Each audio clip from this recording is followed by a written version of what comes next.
guys, welcome back to Stories Down Under.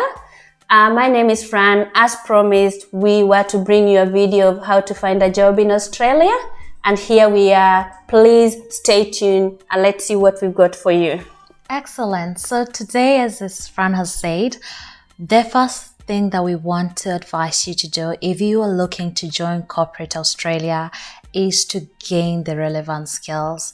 This sounds a bit of a cliche, however, certification is not enough. Please make sure to be the best. Strive for perfection. And it's not easy, of course. You don't wake up one day and you're an expert in your field. No, you can't. So once you've chosen your skills and your passion, work at it every single day. Absolutely. Spend an hour or so every single day and learn how to improve those skills, learn how to be an expert in those skills. So basically, what we're asking you to do is, for example, giving you an example of myself is that as much as I have a bachelor's and I came here and did postgraduate studies, I still decided to do certification, whereby now I'm striving to become a CPA, to be CPA certified. And of course, Fran is already done and dusted with that, and she's CPA certified. You can do it. Absolutely. So you just have to always strive for perfection, and hence you're able to add value to the organization. And for example, if you're at an interview and you're both accountants, what is going to make you stand out is having that extra qualification, saying that you're CA or CPA certified. Sorry, there'll be a lot of reference here regarding accounting because we are both accountants. I know. But I think it goes hand in hand for other professions. I know there are always so many bodies that you can seek certification and just strive for perfection, strive to be the best. Oprah says it every time. It says that if you're going to be a hairdresser, if you're going to be a barber, if you're going to be anything in this world, strive to be the best. And of course, that will see you skyrocket and, climb those corporate ladders. And of course, that is all what we all hope to be. Exactly. Thank you so much, Stella. That's a very good point. Mm-hmm. The other thing that I'd like to mention is try to find time. I know that as international students, we are always carried away with doing shifts, getting money. Of course, the money is good. Why not? So try and find time, at least 1 or 2 days a week, where you get to look at your CV, put through the application, contact the employment agencies. And of course, a good CV is very, very important. That's the way you can market yourself out there. The first thing that can help market you out there in the corporate space is a good CV. So find a way of writing a good CV. Check on YouTube, for example, if it's an accounting role, look at the requirements for accounting roles. Look at how to get a good resume for an accounting role, or maybe an engineering role, or a nursing role, or whatever it is. And then sit down, look through the CV, put it together, and then put applications out there. And of course, when you put applications, they will be calling you.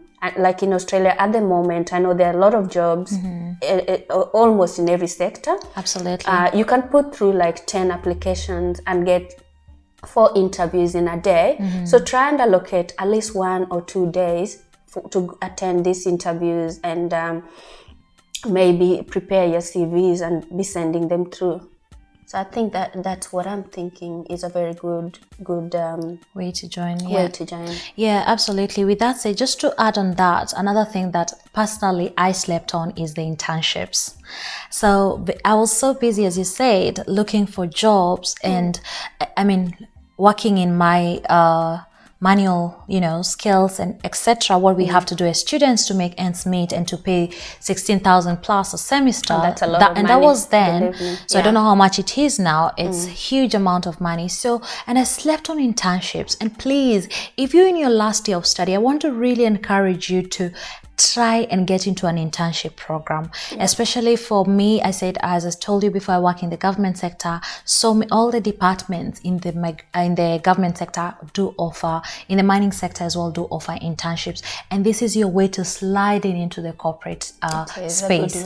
And the good thing is that it will also help you identify your passion, because you're thrown into all these different sectors. You'll be in taxation one day, you'll be in asset management, you'll be in treasury, the other, and this will help you be able to find your passion, be able to get into the corporate. And of course, they also, most graduate programs pay so much better than entry roles. Absolutely. Yeah, and also speaking of entry roles, another thing that you probably need to check out is, for those who've completed your studies, is to try recruitment agencies, especially for Australia. I personally, when I'm in between jobs, I have gone through recruitment agents and have found nice contracts, even 12 months, and that adds you to your resume, that adds you to your skills. So there's some recruitment agents. Do you know of any? Yes, for accounting roles, Stella, there is Hayes Recruitment, which is very, very good. It's right up there. There is Orange Recruitment. There is Robert Half. Yeah. And a few more. Yeah. So, yeah. Yeah, I know of NES, I think they call themselves NES, and also personally I've used Robert Half, and I've also used Hayes, and there's also another one called AFP. So we'll list them on the description. We'll give you an idea, especially, of course, accountants, you'll be lucky here because we are accountants. Of course. But we'll definitely try to find other agencies in other skill set that you can use, but do not sleep on agencies. Another thing that I want to talk about regarding how to navigate the corporate world is your appearance. Oh, wow. Yeah. This is, I know most people underestimate this, but it's really, really important. And please listen to what Stella has to say about this. Yeah, absolutely. Because sometimes as women of multicultural diversity, we can say, well, this is how we do things. This is how I look. This is how I love my hair, you know, a certain way. However, we are in a very competitive space. So if a company wants to select somebody, they want to have someone who has that professional attitude, that professional look, because you're not only representing yourself, but you're representing the company to all its stakeholders. So I would advise you to find the proper clothing, style your hair properly, have that professional attitude, and please, when you get in there, also be a team player. I like what Ryan Holiday talks about in his book, Ego is the Enemy. And he talks about clearing the path for the people above you so that you may create opportunities for yourself. I know sometimes I've had young people getting into the corporate space and saying, no, I'm an engineer, I'm not an administrator, I'm not going to pick up the phone calls, I'm not going to help getting the milk or the tea if you're in a small office.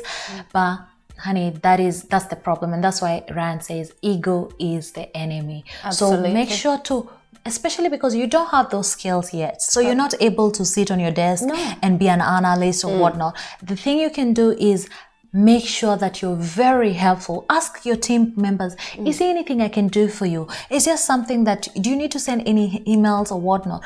Do those little things that don't require much skill, especially from an entry level. And when you clear the path for them, then they raise the ladder, and then you're able to slipping into their roles. And of course, they will recommend you because you've always been super helpful. And when you do that, when you get there, others will clear the path for you. So take note of that. Very important. Yeah. The next important point that if I was you, I would put it as number one is communication skills. Absolutely. Let's just put this on top of the list. Whether you're writing your CV, whether you're putting your applications out there, think of communication skills as a massive asset, as a massive value you're bringing to the company. First of all, let's talk about verbal communication skills. You're going to need this because most of the times during meetings, you'll be asked to present a topic or you present something or maybe just communicating to your colleagues. For example, in accounting, we have lingos. So just try to master the accounting languages so you can communicate in a manner that your colleagues understand you or your superiors understand you. Maybe when you are presenting your reporting, learn a proper verbal skill as it's a very important value. The next one is written skills.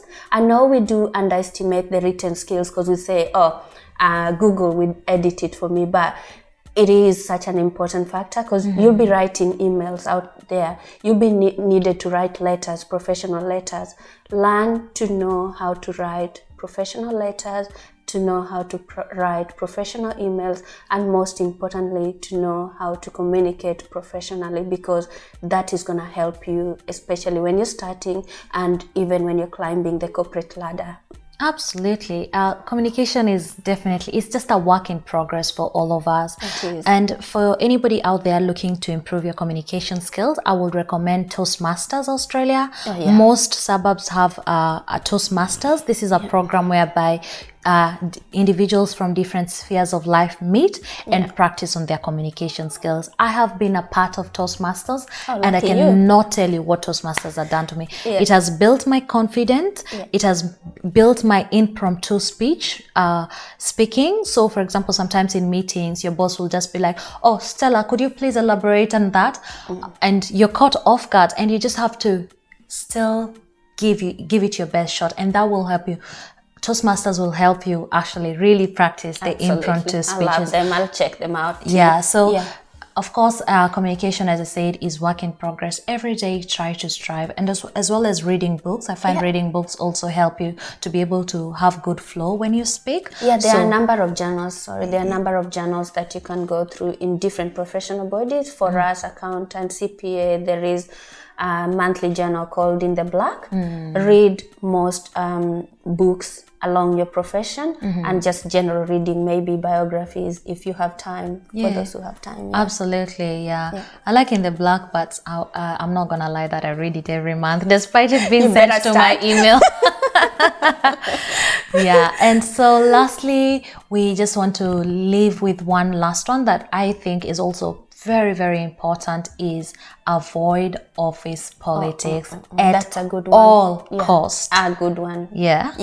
You agree, 100%. 101%. And it's, it's very, we all love gossip. We all like a little bit of a chit chat, and it's very easy to get caught up. You'll be in the lunch break, you'll be in maybe one of the social events, and someone is like, oh, have you seen da da da da? And it's very easy to join in, but honey, do not do it. Do not do it. Avoid it like a plague, because especially for me, as a woman of multicultural diversity, as a Black woman, I always have to remind myself at the back of my head is like, honey, today they're talking about so and so, but next time it's gonna be you, and you don't want to get caught up, and sometimes that information gets to the people there, and they end up, it can play you. You're playing yourself when you get involved in office politics. Just be respectful of everybody, and that's another thing that I love about Australia. You'll notice that a lot of people are very respectful. It doesn't matter who it is. It doesn't matter whether it's the junior accountant or the CFO or the janitor. Everybody tries to be very respectful of one another. So that's one thing that I advise you to do. And this is not just for people in the professional space, but this applies, everywhere. I believe this applies everywhere. And on that note, I just want to say thank you once again for giving us the opportunity to share with you our ideas. We definitely don't know everything, and we hope that you can also educate us in the comments on what we need to remember and how we can navigate this space. So, Fran, any parting shots? As you go along to get your best job in the professional space or corporate space, please take note of these factors. We are always here if you need us for any help, as in questions on what you need to do, what your challenge is, what can make you get in there as fast as you can. Please reach out to us. We'll be able to help as much as we can, and we wish you the very best of luck as you put your best foot forward. You can do it. We have done it. You definitely can do it, and we believe that you can. Yes. So keep following us. We're cheering you on. Thank you, guys. Bye-bye. Thank you so much. Bye-bye.